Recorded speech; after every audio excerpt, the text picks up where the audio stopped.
Hello, it is me, Fancie Moore, coming to you live as I go ahead and do more of my Road to 40 lounges, as well as the piece on why I lounge.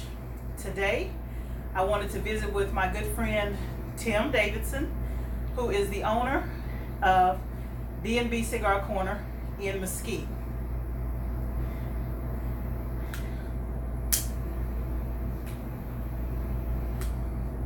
I guess I could have lit that for you, being a gentleman that I am, I'm sitting there with a lighter in my hand. Well, I know the way she toasted the end of it, I said she didn't mean the other way. Yeah. Well, Look like you've done this before. I have, and you should know because I started here with you.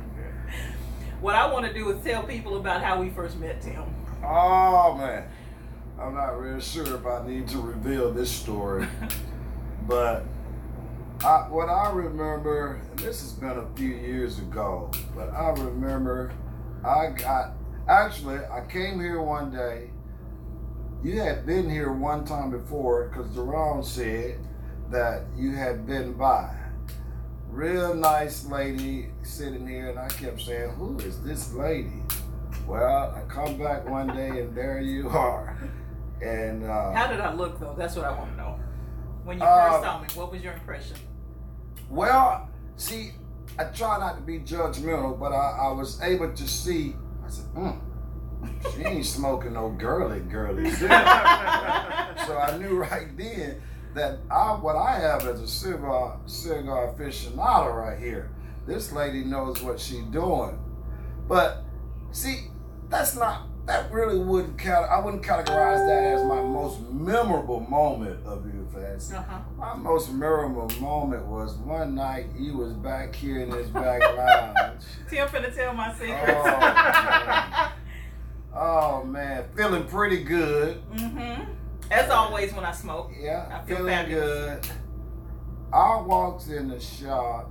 She got the microphone to the karaoke machine, singing every song that came on, but was very, very tentative to everybody in the shop. They thought like this lady here is crazy.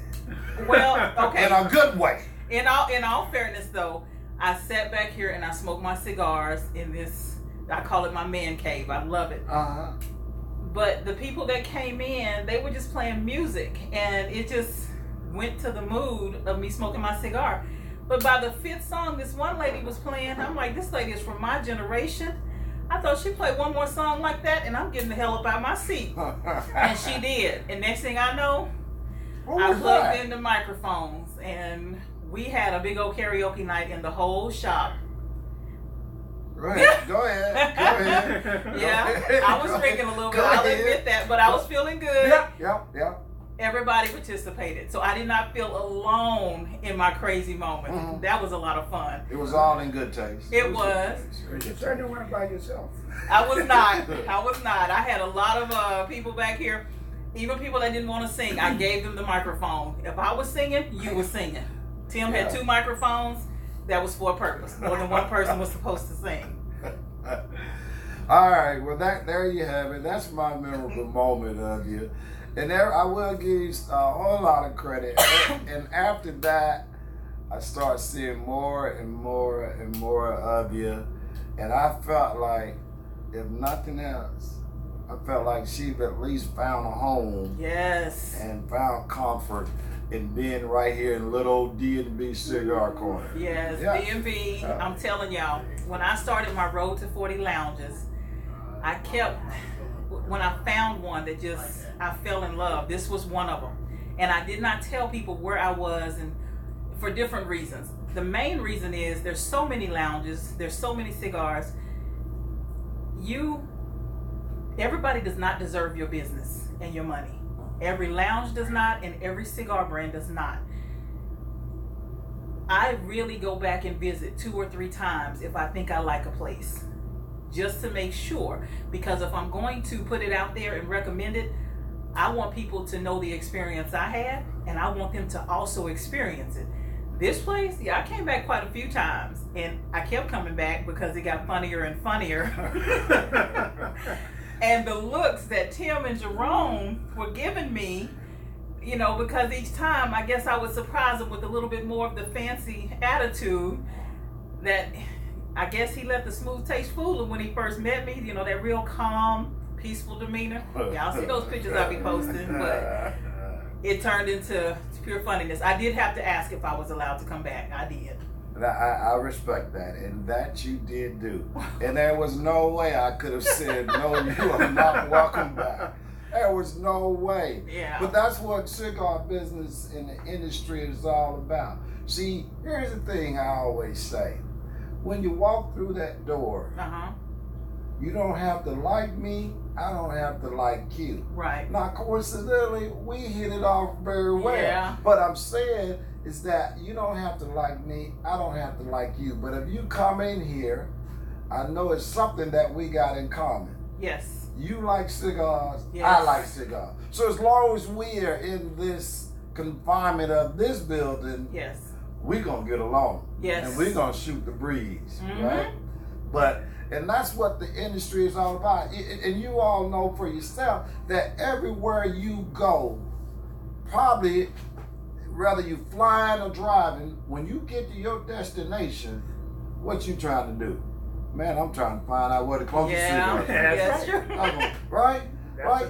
Every time. This is an incredible industry, right? So our parents, you know, our dad, our uncle, our granddad, you know, they had, you know, one of them maybe smoked a pipe growing up, and one every now and then they put out a little Temple Sweet, a little cheap little drugstore cigar. Yeah. But as a kid, here's what I was thinking. I can't right now. But boy, that sure look cool what they doing.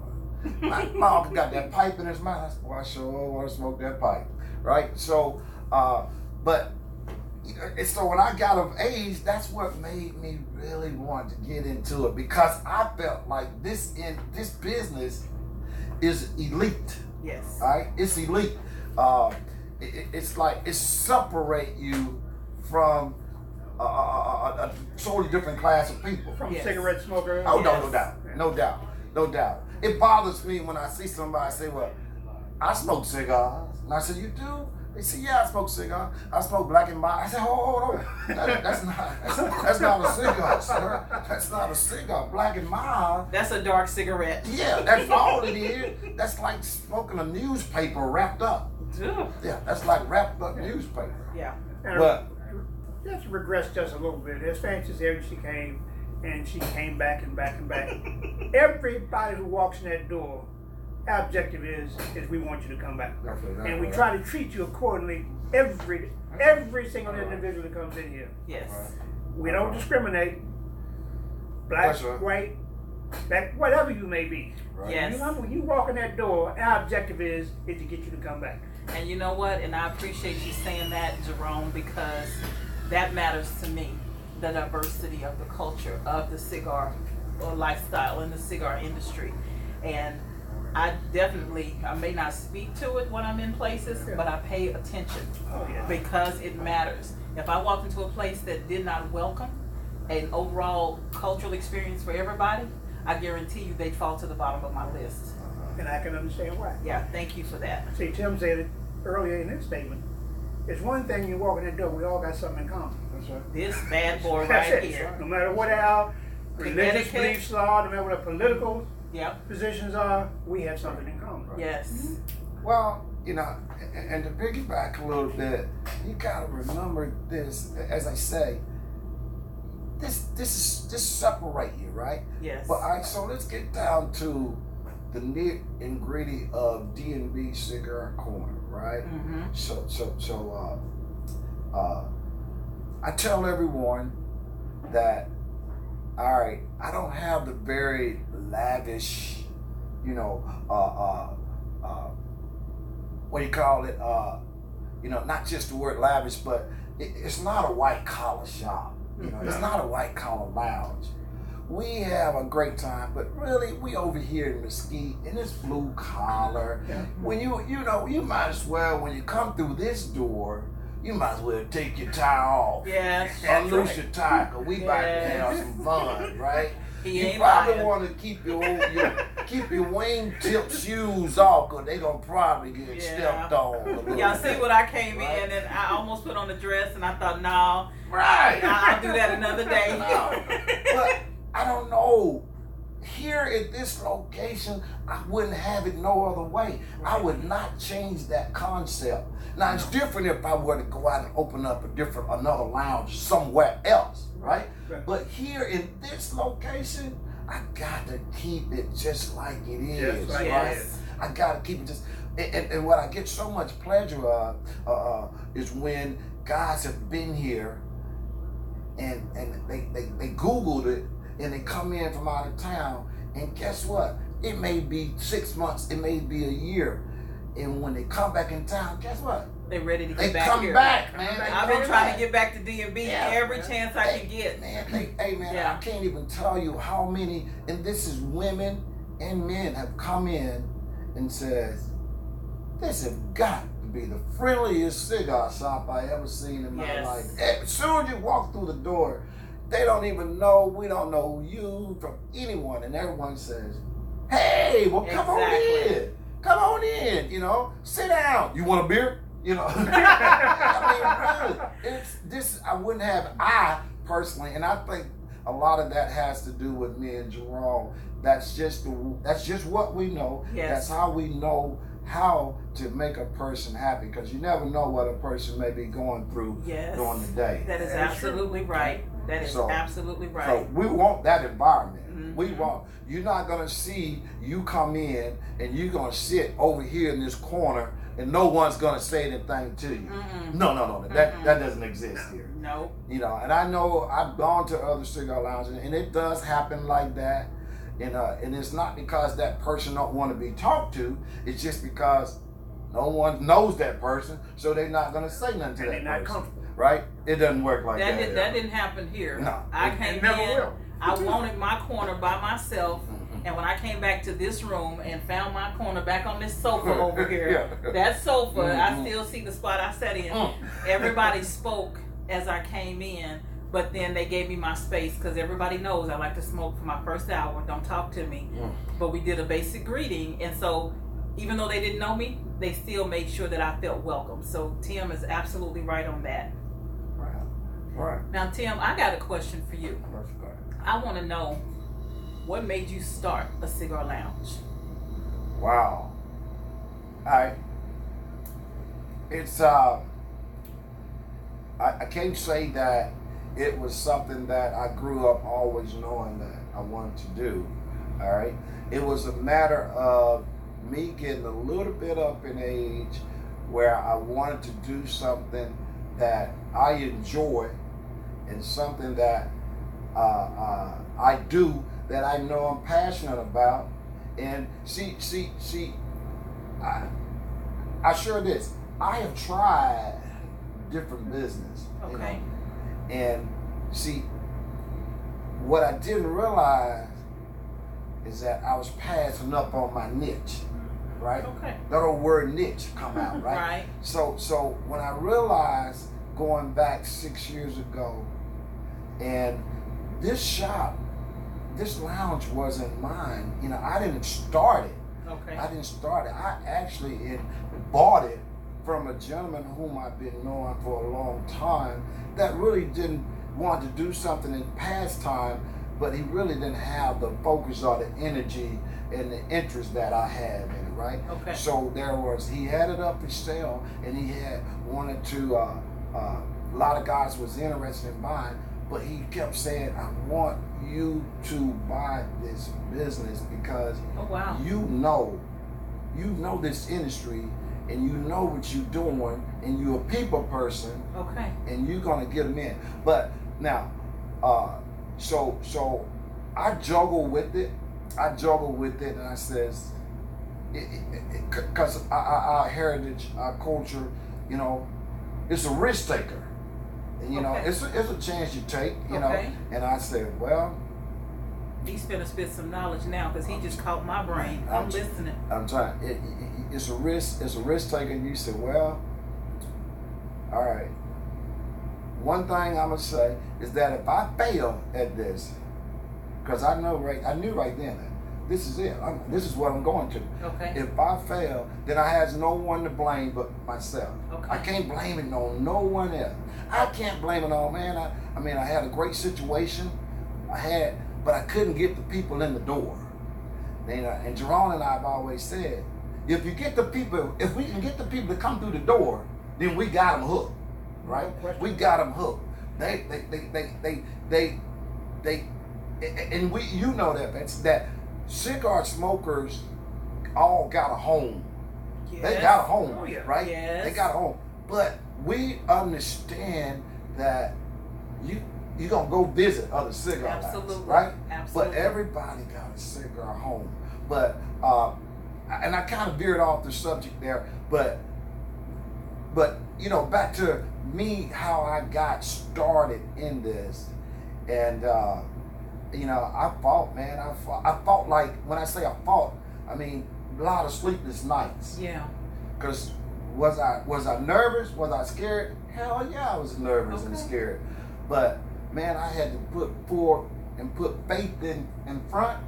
I said, man, I can do this. All You know, right. I can do this. So that's kind of what made me get into the industry, other than the fact that I've been smoking cigars anyway, Okay. for dating going back 30 years or better, right? Yeah. Back in Atlanta when I lived there, I was going to all the different little cigar lounges. And you got to keep in mind, you're talking 25, 30 years ago, it wasn't nowhere near the cigar lounges and shops that you have today, Wow. right? Right. Now they like about 2 miles, 3 miles apart.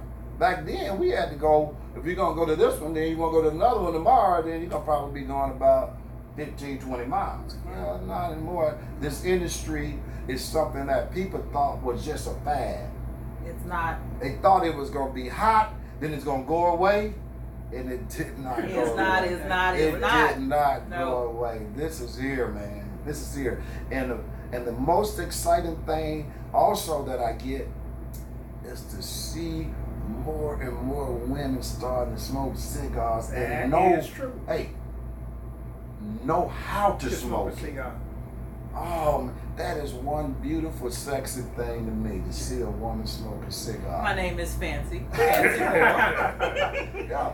Well, anyway, that's part of my story. To interject into a story. Please do. I never forget, because I've been in this business a long time. Tim came to me, he said, Jerome, do you think we can make this work? Obviously, he's looking at me, he's work with it. And I said, man, I'll tell you what, I know you can make it work.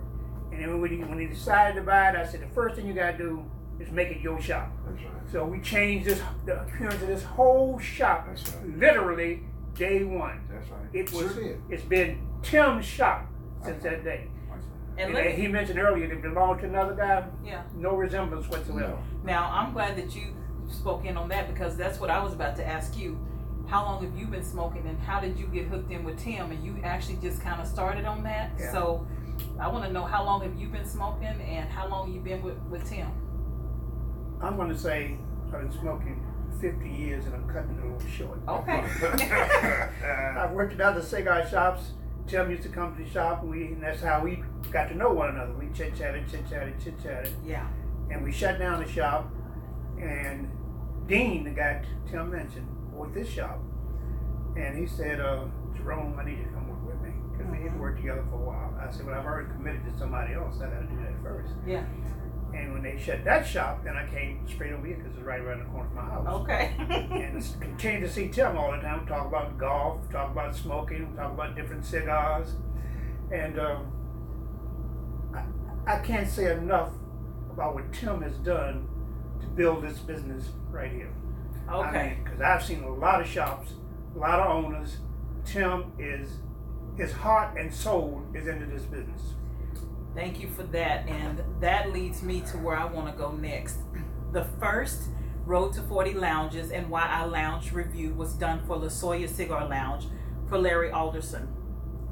I chose Larry's shop for a reason. It was impassioned in him. You could feel it, and I was really blown away by his lounge. And I had to go back a second and third time to make sure what I felt the first time was real. And each time it became more and more real. But somewhere in the dialogue with Larry, it comes out that this man named Tim, some guy named Tim at B Cigar Corner, actually helped him get started. And I sat back and I was like, Tim, mention my name to Tim and tell me what happens. And through that, I knew I had to come back and do my second piece on Tim, because what really happened is I began to learn how we begin to help each other build. We see a lot of cutthroat. People are all out for themselves. They want to see what they can get from you, put their own label on it.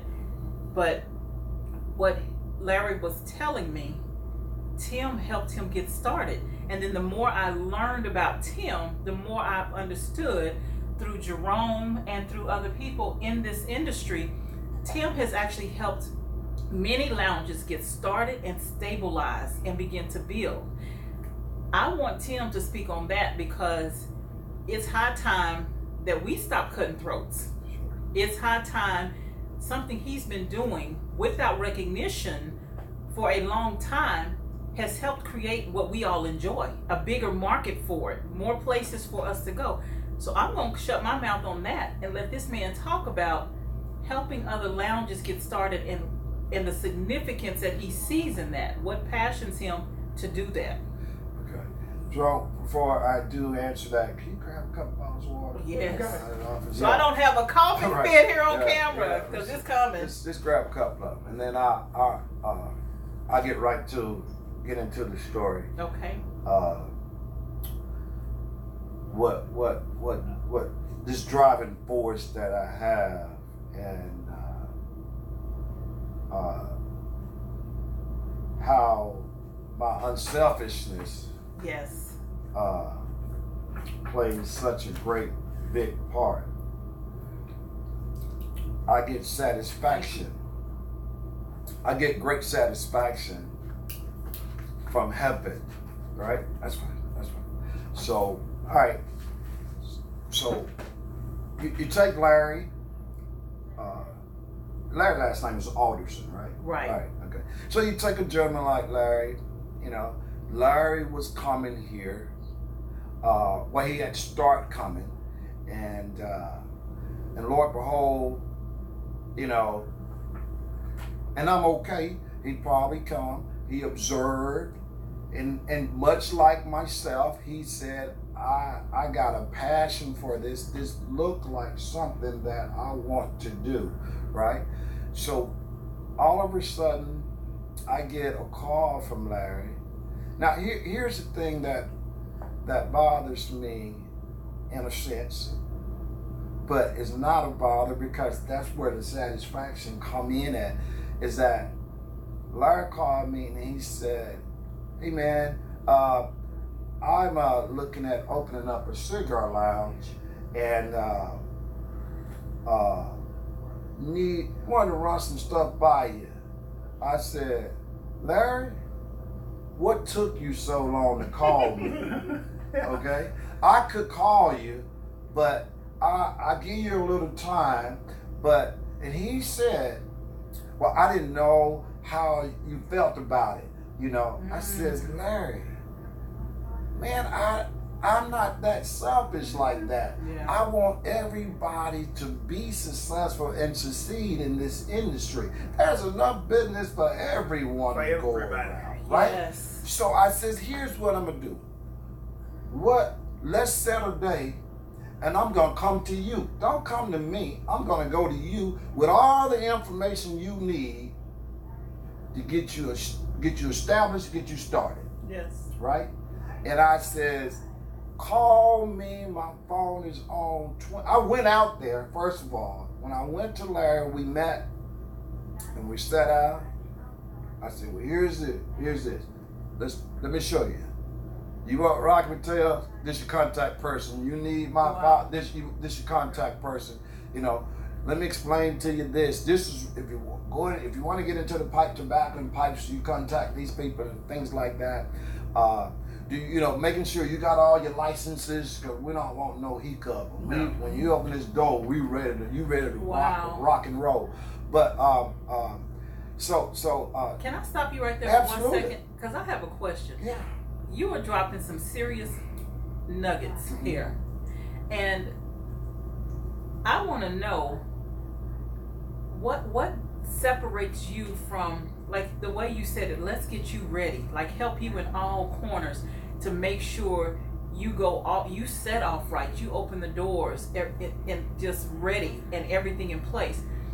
What sets you apart from the others who feel like I'll give you 2 pieces of information, but I may withhold some information because I can't have you doing as well? Those, I see a lot of that more than I see you. Right. And believe it or not, that had a lot to do with why I wanted to do your review. Second, number 1, just the whole demeanor of you. Well, what makes you take that approach when so many people take another approach? They'll help, but they'll make sure they don't help too much because they really don't want to see you make it. I want to know. I want to hear that part. Drop me some nuggets. All right, I understand. I like gold. I understand. Nuggets. See, it goes back to that unselfishness, but that being unselfish. But the same thing, right? Mm-hmm. So you're absolutely right. I saw it in the industry I was in. Just so you know, I was in the mortgage banking business. I was an outside sales rep, right? I was an outside sales rep as an account executive, and I noticed that calling on brokers, all right, when I would call on brokers, and I can go into the office and we all just shoot the breeze, but I can also hear them saying, hey, I understand ABC Mortgage Company is about to close the door, right? And they just thought that was funny. And I said, wait a minute, there's nothing funny about that. Because if you're successful in what you're doing, why don't you go down there and meet with this person to share the knowledge and the wealth? Because they may be just missing one piece of the puzzle to get them to where you are. Yes. But see, to me, they got satisfaction out of seeing that person close when there was so much business to go around. Well, that is equivalent to this cigar industry. Man, listen, whether I make it or not, you didn't impact me on my fall, right? You didn't, because I help you doesn't mean that, all right, because I'm helping you, now I'm about to lose out. Now, all right, I never looked at it, right? This is not, first and foremost, this is not a get rich quick business, okay? You doing this because you're passionate about it. This is what you love doing, right? I'm over here laughing, I'm listening. Yeah, this is not what, you don't get into this business say, I'm gonna be a millionaire, in 2 years. No. But yeah, listen, if Larry still called me right now today, yeah, hey, Tim, well, what do you think? Because there's other cigar lounges that I have put forth the effort in helping them get up and going. I heard. Yeah, that we still call and contact one another. They want to, and I hate to pat myself on the back, but it's like, I almost feel like I'm the godfather to some of the shops, because they'll call, they'll say, well, Tim, what do you think about this? Let me run this by you. Yeah. Give me an idea of what you think about it. All right. So, but I'm thankful for that. Okay, because that made me think that they respect me enough to call me and run some stuff by me. Right. Yes. But it's not like that. I don't take a lot of pride and satisfaction about it. I do this for people, and I do it in this industry because this is what I love to do. And it shows. That's what's changed in this business, both makes I've been in a long time. Years ago, it was like it was competition between shops. That's right. That's not that anymore. If you feel good about what you're doing and you got a good product, you got a good shop, I can compete with anybody. That's right. So I don't have that competitive attitude. That's right. And that's what differs Tim from a lot of people. Yeah. They still feel like they gotta compete against Joe Blow, who's way on the other side of town. That's right. That's right. Why? I don't know. That's right. That part I want you to say again, because that's a different perspective, a different mindset, that in order for this entire industry to continue to thrive, especially when you got the FDA coming down with all of these different regulations, That's right. really about to impact. If you can shut down, if you feel like your business is bad enough and you making it good enough that you're gonna be just fine by yourself, because you're enjoying watching others shut down, then You're missing the point. you're missing the whole point. All right. And I would like for Jerome to speak on that again about the competition side or the lack thereof. That's right. You create competition in your mind. Yeah. I'm sitting here, I am not some big TV show and production show, but I control the fucking phone, the camera on my phone. And I control how I sit behind it and who I sit behind it with. So that's not competing with anybody. That's just doing what I do. Jerome, please say that part again about the competition. Let everybody know, because we all in this together, or we all gonna fall together. That's right. And really, this is not a competitive business. It's a business that you got to make yours the best you can make it. That's right. And people are going to come to you no matter where they are. If as I mentioned before, if you got a shop across town, how am I competing with you? I mean, you got people who live next door to you. How am I competing? Yeah. I've got enough other customers. I don't have to compete. I just got to make this the best business we can make. Exactly. And that's what I do. And D&B, it's going to be D&B. I don't care how many shops you go to. Ain't no parking lot. D&B is going to be D&B. as I look back for the microphones that I did karaoke on, I'm like, hey, I can tell you how I put my mark on the shop that other people haven't. But, you know, this interview was, I've been building up to it. I just didn't know when or what order in line it was going to fall, but this couldn't have been more perfect. And I don't mean to put my hand all on your leg, but anyway, I'm He's doing it. not inappropriate. He's not inappropriate. Not at all. Tim, not at all. Tim can do that because he's definitely cool. All right. Let me say this, okay? Because we'll go back to that Larry thing about me, Alderson. That I look at it like like this is all a brotherhood. It's a brotherhood. So all right. So I go, and it's not Larry. It's the Kunoma. It's the smoking jacket. Yes, It's smoking jacket. smoke. Kunoma, blowing Yeah. smoke. Yes, Yeah, shout out. Yeah, it's the attaché. Attaché. Yeah. Boom. Those guys have called me when they was getting ready to open the door. Yes. And I did the same thing. I make the liberty of going. You don't come to me. I'm gonna come to you. I'm gonna come to you. And, Yes. And I never forget. This is exactly what happened.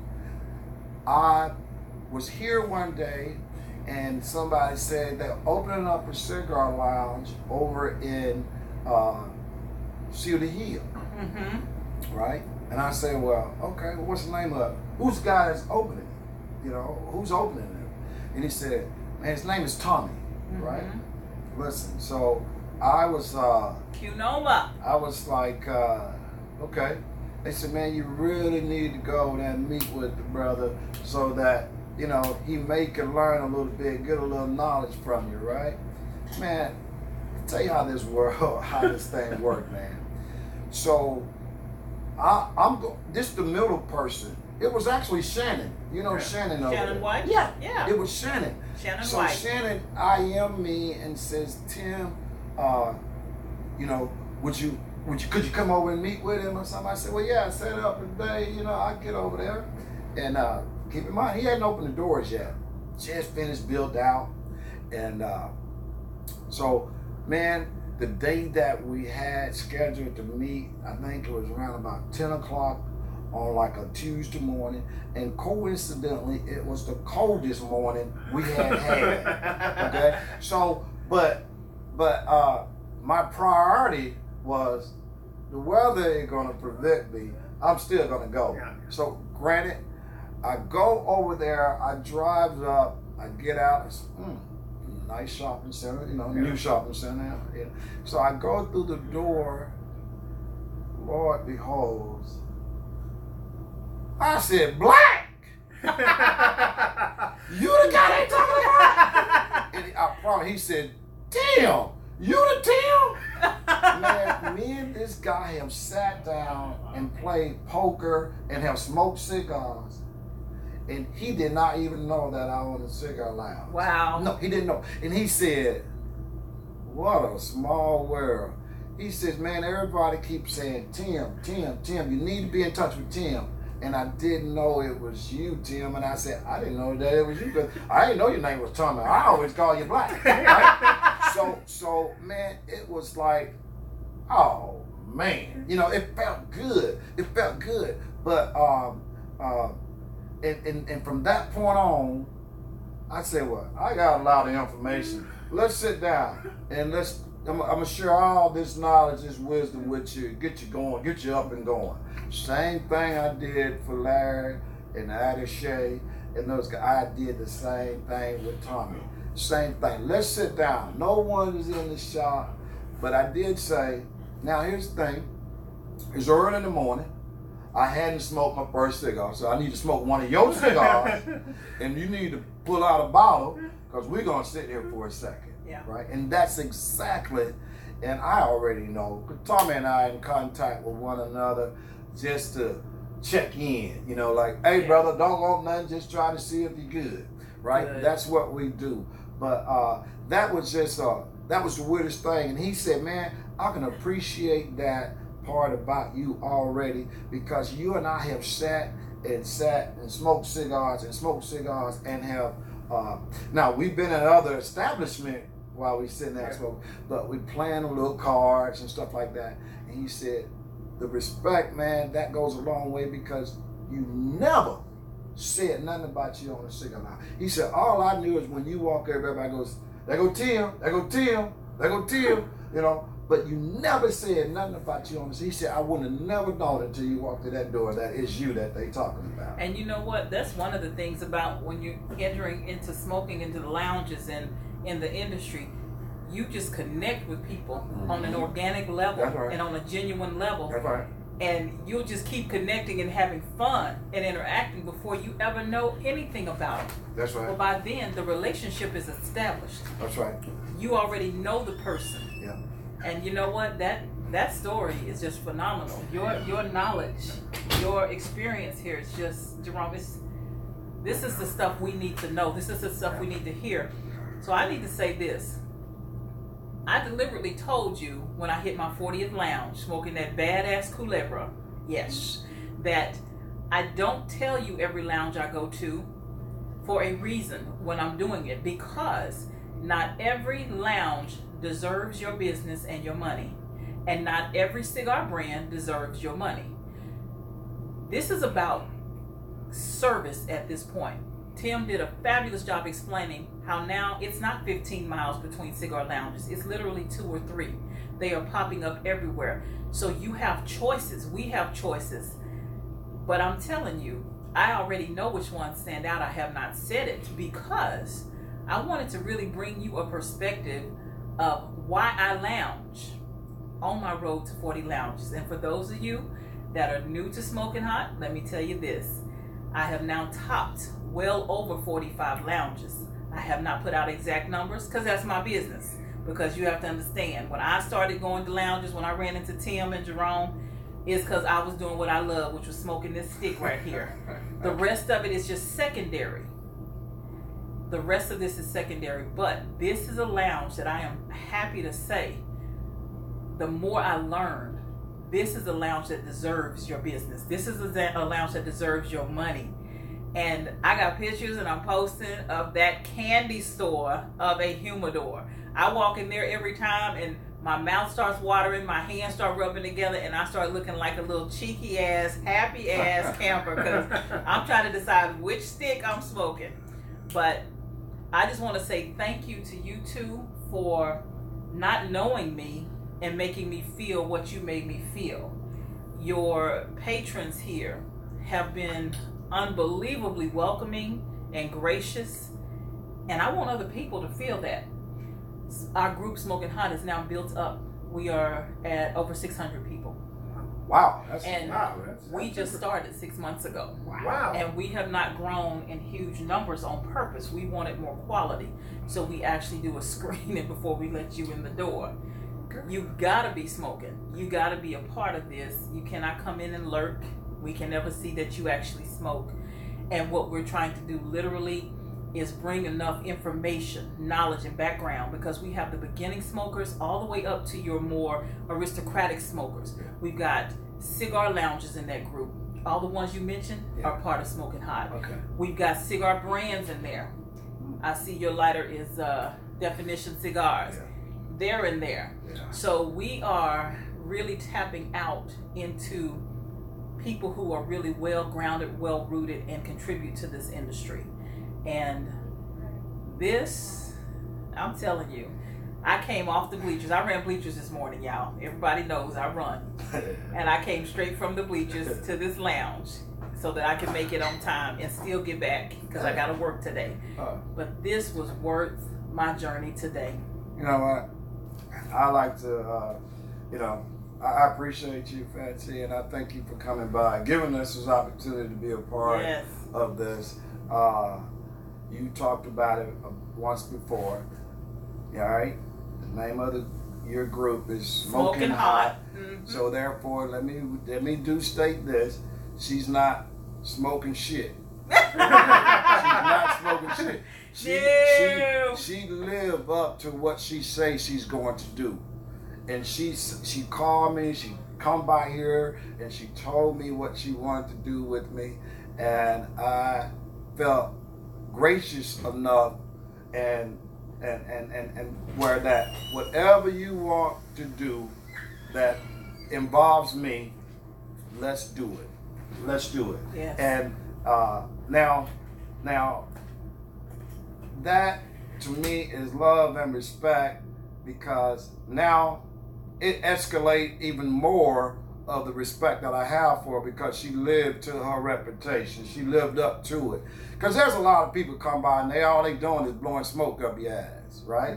They do. Yeah. Everybody got all these ideals, say they gonna do this, they want to do that. You know, at the end of the day, they just opening up a dialogue, a conversation, but they don't back up what they say they're gonna do. Yes. That's not Fancie. Fancie, you lived up to your word. Thank you so much. You are so welcome, and everybody knows my time is, most of the time it doesn't belong to me because I have such a tight schedule, but to roll out of bed this morning and try to get over here, which is almost an hour drive, I do it again and again and again. Again, I learned about Tim and Jerome, and I experienced them as who they were before I learned the rest of what I learned about what they do, about what they have done, about how they've helped this marketed industry so much. They gave you a rundown of the lounges. When I look at Attaché, when I look at Cunoma, when I look at Blow and Smoke, when I look at the Smoking Jacket, all fabulous lounges, fabulous owners, fabulous patrons there, brothers and sisters of the Leaf, I will now see them as part of the bigger picture of how this industry is starting to draw together the culture and help each other grow and expand. And really, somebody like me who literally just started as a lady who just liked to smoke and was doing her own personal journey on 40 lounges and then has now gone past that. This is how I want to give back. This is how I want to bolster and get behind these companies that do deserve our money, that do deserve our patronage. Yeah. So, woo, y'all just made me happy. Yeah. I got goosebumps. Well, I've got to ditto on what Tim said. We really, really appreciate you coming today, sharing your time with us, giving us an opportunity to talk a little bit about what we do, why we like to do what we do, and obviously looking forward to seeing you again. And all of your friends. Yeah. Bring them by. My friends and my Smoking Hot people, please come to D&B. I say that because if you haven't learned anything from this interview, you know one thing. They are an integral part, a pivotal part in keeping the doors open and the lights on for what we love to do, which is the lover of the leaf, the smoking of the cigars. This one is a staple, grounded, helping others expand. Let's get behind them, let's push. I know the admins from Smoking Hot are planning on making a pilgrimage out here. They've already posted it. Now you got more. Tonight I will be posting this in Smoking Hot, this video, and I will also be posting the written review of this lounge. I want you to see what I felt through my eyes, and I want to give you all of the feels that I felt coming through that door, all the way back to this man cave that I love, so that you can actually, hopefully there's something in there that's going to make you want to step out of your home lounge and come here and feel this experience. Don't hesitate to go online and do reviews for DMV. Yes, do reviews. Those are good. Take a look. Well, that ends our video, and it's about time for me to get on the highway and head back to where I came from, and keep my microphones open. I will be singing again. All right, boy. Well, we're looking forward to seeing you. All right, daughter. Thank you. Yes. Thank you. Thanks for coming back. Jerome, Thanks thank for coming you. back. Yes. Yeah. All right.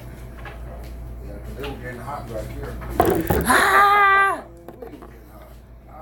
I was gonna tell the man.